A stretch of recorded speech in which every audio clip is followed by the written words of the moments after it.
اپنے والد کو کیا عہد کیا ہے؟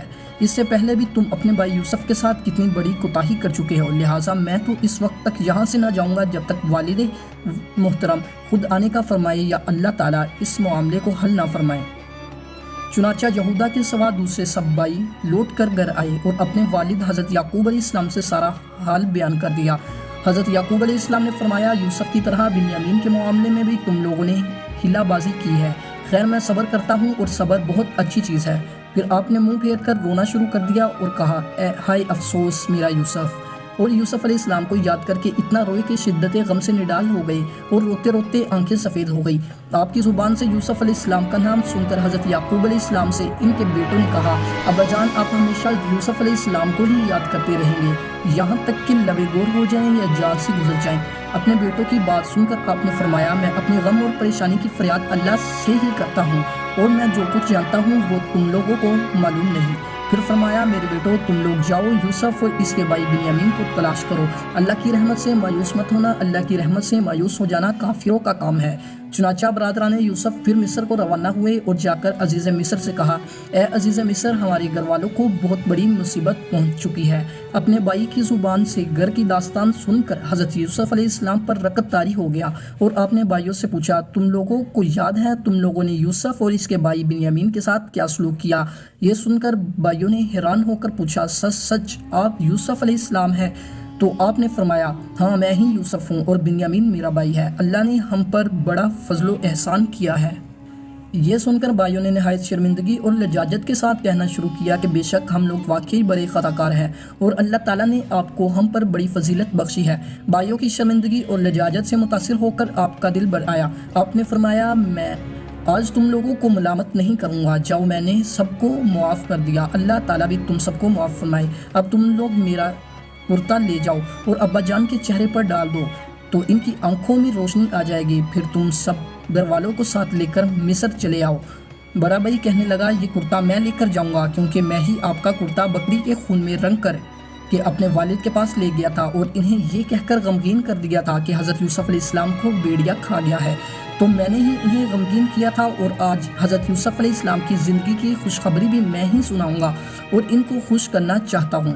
یہودا اس کرتے کو لے کر اس کوس تک ننگے سر دوڑتا چلا گیا کہ راستے کی خوراک کے لیے اس کے پاس 7 روٹیاں تھیں، مگر فرت مسرت اور جلد سے جلد سفر طے کر کے والد محترم کے پاس جا پہنچا۔ یہودا جیسے ہی کرتا لے کر مصر سے کنعان کی طرف روانہ ہوا، ادھر کنعان سے حضرت یعقوب علیہ السلام کو حضرت یوسف علیہ السلام کی خوشبو محسوس ہوئی۔ آپ نے اپنے پوتوں سے فرمایا، اگر تم مجھے یہ نہ کہو کہ بوڑھا سکھایا گیا ہے تو مجھے تو یوسف کی خوشبو آ رہی ہے۔